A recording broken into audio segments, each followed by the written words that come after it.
Hi, I'm E.D. Lewis and welcome back to my channel.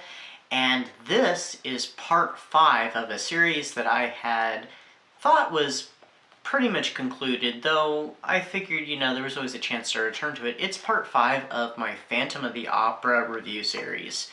So, what am I reviewing in this one?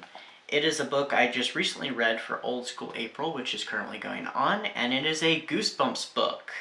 And it is Phantom of the Auditorium, which was published in 1994.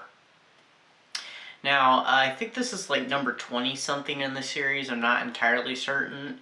I don't think it actually says in this edition. This is from the public library, by the way. But anyway, so what is the book about? So it's about this girl named Brooke and her best friend Zeke, and they are cast in the lead roles of this spooky play that's going on called The Phantom. So,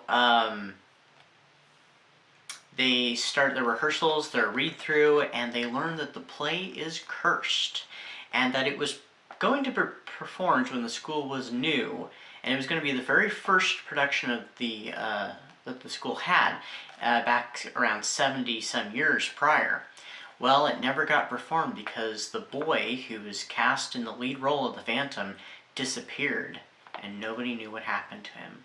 The play was canceled and never picked up again until now. So, while rehearsals are going on, there are all kinds of weird occurrences and pranks that start happening. And Brooke begins to wonder, like some of her classmates and the teacher, is it her best friend Zeke, who's a bit of a trickster, a bit of a prankster? Is he behind it, or is there something else going on? Well, the evidence seems to point in two different directions. Could it be Zeke, or could it be some mysterious figure? This book does pay a lot of homage to Phantom of the Opera with, the masked figure, secret passages, the kind of the premise of the play that they're performing with a girl who is entranced by this phantom figure and her jealous boyfriend, whose name is Eric, by the way, and in, Phantom of the Opera, the Phantom's name is also Eric. Yeah, so, and of course, there's the Phantom character itself. What have I rated this book? I rated it 4 stars. I thought it was pretty good. I didn't like it as much as my previous Goosebumps book that I'd read, but it was still very good, and it had a very interesting twist ending, which I thought was quite satisfying and definitely a little spooky. It had quite a few humorous parts to it, and it kind of kept me guessing a little bit. I mean, I did have a little bit of an idea, just a little bit, but I can't say my idea was completely correct. I think I had part of it somewhat figured out, but it was still a very entertaining read, so it's worth it. And I know this is not the original cover.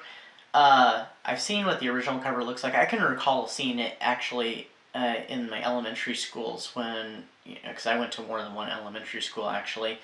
Having the original cover, and I mean, it's very similar. I think in the cover he had a similar mask on. He wears a hat, and I think his cloak is purple.